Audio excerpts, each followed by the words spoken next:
روحانی اعتبار سے بھی اور ظاہری اعتبار سے بھی، ہر اعتبار سے یہاں اللہ نے برکتیں رکھی، بڑی مردم خیز علاقے.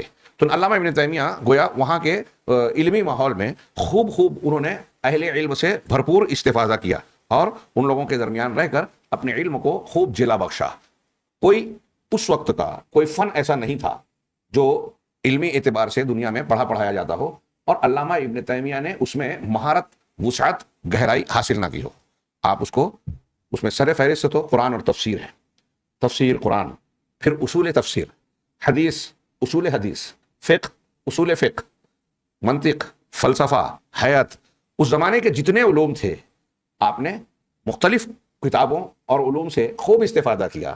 آپ جو ہے علم کے انتہائی حریص تھے اور ساتھ ہی ساتھ اللہ رب العالمین نے انتہائی تیز دماغ، حاضر جوابی، استحضار، سریع الفہمی، تیزی سے کسی چیز کو سمجھ لینا، گہری نگاہ، سوجھ بوجھ انتہائی اعلیٰ دی تھی.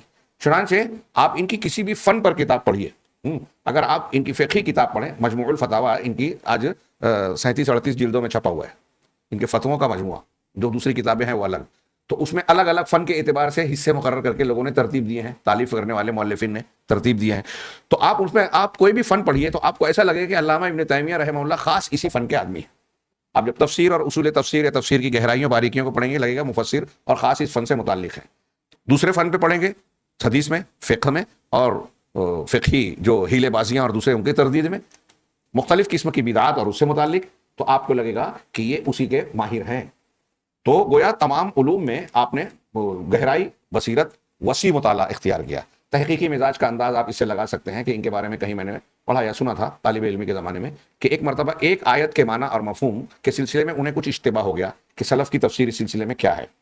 تو اس میں مطمئن ہونے کے لیے، تحقیق کرنے کے لیے اس وقت انہوں نے اکٹھا ایک کے بعد ایک 30 تفسیریں دیکھی. کتنی؟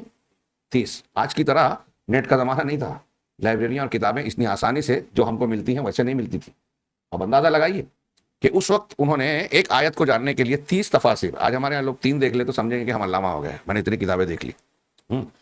اور آپ یہ جو میں نے بتایا، آپ ان کی کتابیں، تحریریں پڑھیں گے، ان کے جواب پڑھیں گے، سوال کا جواب، تو یہ خوبی پائیں گے ان کی تحریر میں کہ وہ کوئی بھی بات کہتے ہیں، ایک بات کے کہنے کے لیے قرآن اور حدیث کی متعدد دلیلیں دیتے ہیں.